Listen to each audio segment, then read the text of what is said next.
യന്ത്രം എന്ന ബാലസാഹിത്യ കൃതിയുടെ പുസ്തക ആസ്വാദനമാണ് ഞാൻ ഇവിടെ പറയാൻ പോകുന്നത്. ഇത് എഴുതിയത് പി. നരേന്ദ്രനാഥാണ്.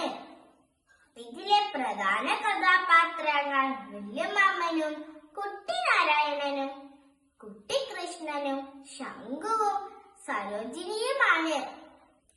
വല്യമാമനാണ് വീട് ഭരിച്ചിരുന്നത്. വല്യമാമന് എല്ലാവർക്കും പേടിയാണ്. സരോജിനിയെ അമ്മാവന് ഭയങ്കര ഇഷ്ടമാണ്. ഒരു ദിവസം മുറ്റത്ത് കിണറ് കുഴിക്കുകയായിരുന്നു. അപ്പോൾ വല്യമാമന് ഒരു സാധനം കിട്ടി. അത് എന്താണ് എന്ന് എല്ലാവർക്കും അറിയാൻ ആകാംക്ഷയായി. കുട്ടിക്കൃഷ്ണൻ പറഞ്ഞു, അതൊരു മനസ്സറിയും യന്ത്രമാണെന്ന്. അപ്പോൾ അതെന്താണെന്ന് അറിയാൻ എല്ലാവർക്കും ആകാംക്ഷയായി. എങ്ങനെ പരീക്ഷിക്കണമെന്ന് അറിയാം. അത് ആദ്യം കുട്ടിക്കൃഷ്ണനെയാണ് പരീക്ഷിച്ചത്. അപ്പോൾ കുട്ടിക്കൃഷ്ണന്റെ മനസ്സറിഞ്ഞു വല്യമാമന്. അപ്പോൾ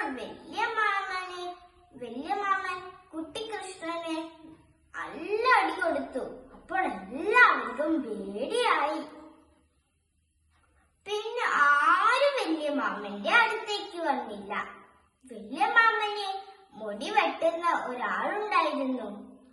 ആളെയും മനസ്സറിയും യന്ത്രം കൊണ്ട് പരീക്ഷിച്ചു. ആ ആളും പറഞ്ഞു, ഇനി ഞാൻ ഈ വീട്ടിലേക്ക് വരില്ല. അപ്പോൾ വല്യമാമന് സങ്കടമായി. വല്യമാമന് ശ്വാസം മുട്ടലുണ്ടായിരുന്നു. അപ്പോൾ ആ വൈദ്യനും വല്യമാമൻ മനസ്സറിയും യന്ത്രം കൊണ്ട് പരീക്ഷിച്ചു. അപ്പോൾ വൈദ്യർ പറഞ്ഞു, ഇനി യന്ത്രമുള്ളോടത്തേക്ക് ഇനി ഞാൻ വരില്ല എന്ന്. ആരും വരാതായി വല്യമാമന്റെ അടുത്തേക്ക്.